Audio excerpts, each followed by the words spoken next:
미국 뉴욕 증시는 제롬 파월 연방준비제도 의장이 연준이 통화정책의 속도 완화에 나설 수 있음을 시사하면서 급등했습니다. 자세한 얘기 김윤교 기자와 나눠보도록 하겠습니다.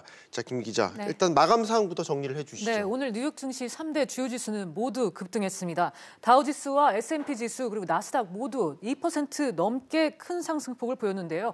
다우지수는 특히 600포인트도 넘게 상승하면서 8개월 만에 가장 크게 뛰어올랐습니다. 네. 급등세 배경 어디에 있습니까? 네, 뉴욕 증시는 이제 장 초반부터 제롬 파월 연준 의장의 뉴욕 이코노믹 클럽 연설에 주목했습니다. 네. 시장의 기대대로 파월 연준 의장이 금리 인상 속도 조절을 시사하면서 비둘기적 발언을 내놓았는데요.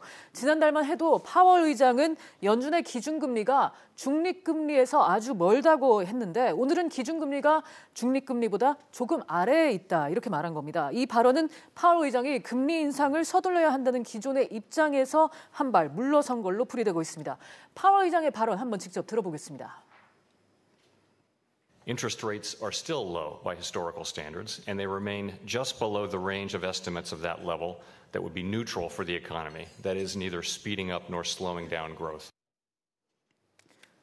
네, 파월 의장이 이 중립적인 수준이라고 얘기한 거, 바로 중립금리를 얘기한 건데요. 이 중립금리란 경제가 인플레이션이나 디플레이션의 압력이 없는 잠재 성장률 수준을 회복할 수 있도록 하는 이론적 금리 수준을 뜻합니다. 기준금리가 중립금리보다 아래에 있으면 기준금리를 올려야 하는 걸로 인식이 되는데요. 그러니까 기준금리가 중립금리보다 많이 떨어져 있으면 금리 인상의 속도를 내야 하는 겁니다.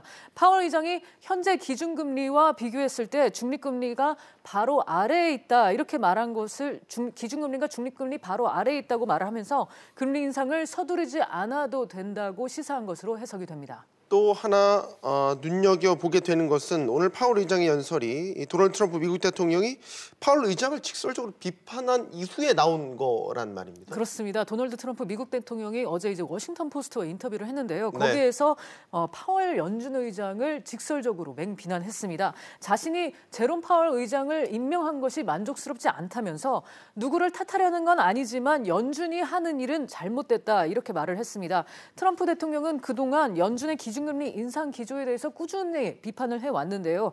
경제 성장에 도움이 안 된다면서 저금리 유지의 필요성을 계속해서 강조해왔습니다. 오늘 파월 의장의 발언은 이 트럼프 대통령에게 어느 정도 이제 응답을 준 것으로 풀이가 되는데요. 미국 유니언은행의 크리스 럽키 수석 이코노미스트는 트럼프 1, 그리고 파월 0, 그러니까 1대 0 이렇게 얘기를 하면서 트럼프 대통령의 압박에 파월 의장이 결국 굴복한 것으로 해석했습니다. 네, 또 하나 이번 발언 또 최근 미국 경제에 대한 우려를 반영했다고도 볼 수 있겠죠. 그렇습니다. 파월 의장은 연준이 경제 지표를 계속해서 주시하며 탄력적으로 통화 정책을 운영하겠다고 말을 했습니다. 파월 의장의 발언 한 번 더 들어보겠습니다. While FOMC participants' projections are based on our best assessments of the outlook, there is no preset policy path. We will be paying very close attention to what incoming economic and financial data are telling us. 네, 시장에서는 올해 말에 이어서 내년 말까지 두 번의 금리 인상 가능성을 내다보고 있는데요. 하지만 이제 오늘 발언으로 이런 기존의 관측은 수정될 가능성도 높아졌습니다. 파월 의장이 금리 인상 속도가 늦춰질 수 있음을 시사하면서 오늘 달러 가치는 하락했습니다. 네, 김영규 기자 잘 들었습니다.